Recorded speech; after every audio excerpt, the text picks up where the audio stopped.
咗救恩嘅奧蹟，並因由佢降生成人嘅聖子耶穌基督而完成。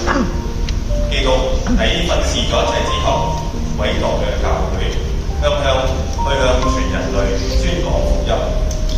你哋被委任為錄經員，即係天主聖言嘅傳報人，就係要協助教會去完成呢一項向全人類宣講福音嘅使命。你哋喺基督徒團體當中接受呢一項特殊嘅任務，就係要奉派為信德服務。呢一份信德咧，就係植根喺天主聖言嘅。喺舉行禮儀嘅時候咧，你哋要宣讀天主嘅説話，以天主嘅聖言嚟到培育兒童同埋成人嘅信德，準備佢哋善理聖事。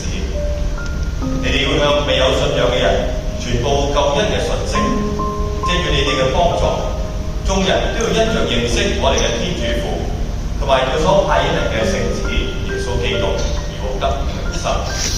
你哋既然要為其他人傳播天主聖言，自己亦都應該先服膺聖神嘅教誨，接受天主嘅聖言，恆常咁默想，好能夠日益熱愛聖言，更加要以言以行，為世界彰顯我哋嘅救主耶穌基督。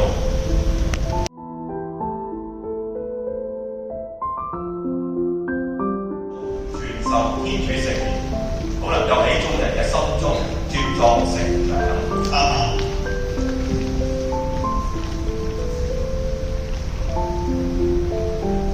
請你接受呢一本聖經，你要忠實咁傳授天主聖言，使能夠喺眾人嘅心中茁壯成長。你要接受呢一本聖經，你要忠實咁傳授天主聖言，好能夠喺眾人心中茁壯成長。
同伴啦，係嘛？我去打魚啊，佢哋好似冇咩做，同你一齊去啦。不過事主就唔同，事主之後咧，接受咗耶穌俾佢哋嘅使命喎，伯多祿做一個代表係咪？接受咗呢個嘅牧養羊群嘅使命，直到今日，直到呢個時刻，係咪？我哋都傳媒都鋪天蓋地係嘛？即係講呢個天主教會點樣選教宗又講保守派開明派睇下算啦，係嘛？到最後尾我哋知道係聖神喺度揀選佢自己心意嘅事務，事主。事主係咩意思咧？主宰一切，以佢作為生命嘅主宰喎，一切交上喎。喺第二篇讀經裏面咧，默示錄裏面講乜嘢啊？一切嘅榮耀啦、尊榮啦，所有嘅嘢當一聽到咧聖嘅時候咧，嗰啲長老啦、嗰啲全部咧趴喺地下度啊，音數朝拜，好似禮儀咁樣，係咪？不過禮儀同生活咧好有關係嘅喎，呢個喺天上嘅一幕咧，唔係淨係講我哋喺地上我哋嘅禮儀唱嘅歌啦，好聽啦，係嘛？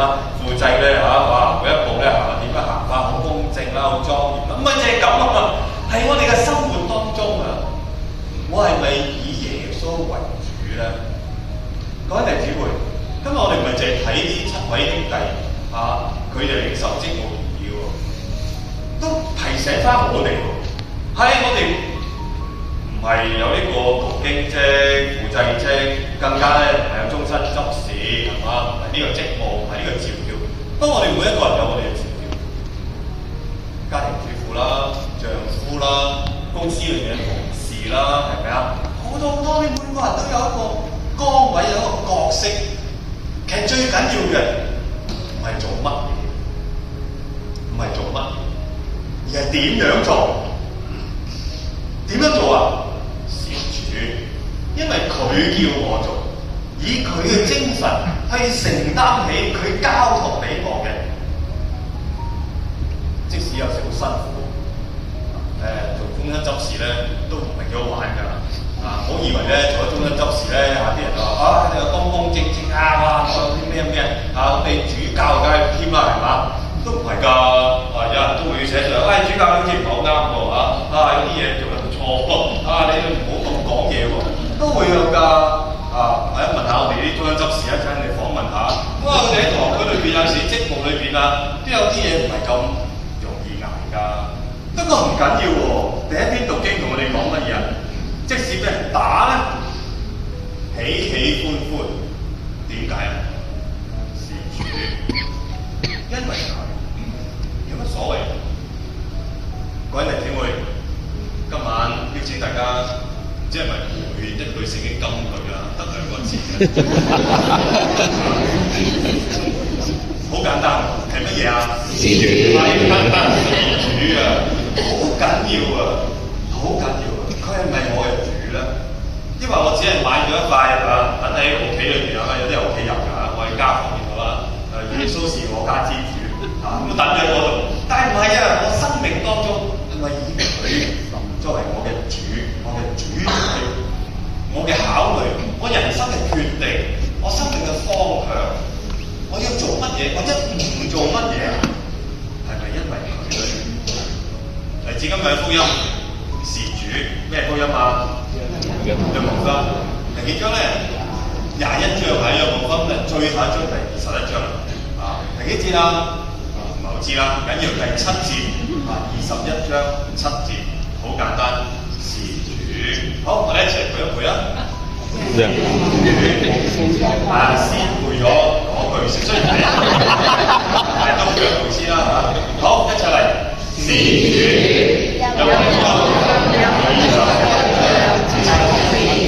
好啊，我哋靜一陣間。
你們大家拿去看，這杯就是我的血，新而永久的盟約之血，就係你們和眾人傾流以赦免罪惡，你們要這樣做為紀念我。